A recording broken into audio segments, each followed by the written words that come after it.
Yeah, I saw you saying like, fuck! But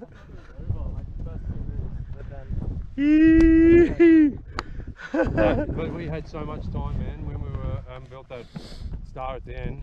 We had heaps of time. Yeah, man. I think that's still like 6,000 when I fished at the end. So. Yeah. Beautiful. Congratulations. I think you get it. I'm pretty sure he got it up. Yeah.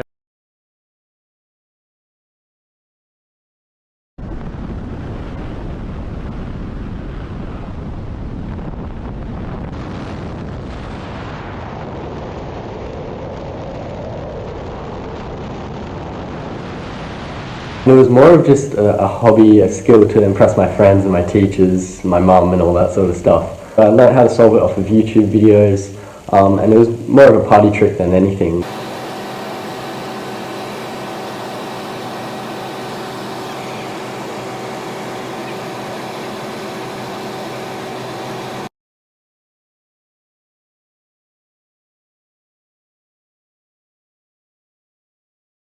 I got together with a few of the guys who work at Skydiving Bay, and we started planning how we're gonna do this record, the safety requirements and everything, because obviously it could be dangerous if I drop the cube and it lands on someone.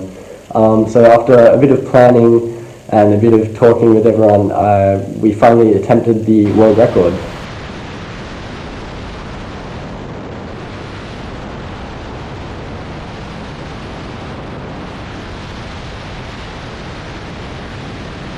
And it was a lot harder than I expected. It ended up taking about exactly five tries to actually break the record, because it turns out it's very difficult to turn the cube accurately when you've got all that wind blowing in your face, trying to blow the cube out of your hands. You've got to hold it much tighter than on the ground.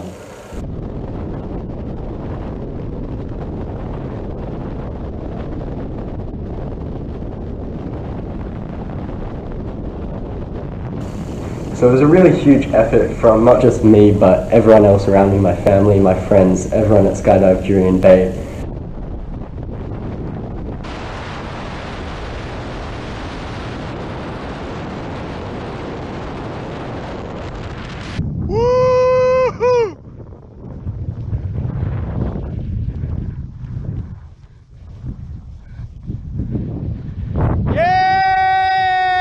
I just want to say thank you to everyone who helped me break the record. It's been a dream of mine for quite a while to have a world record, and thanks Guavo.Media for showcasing it.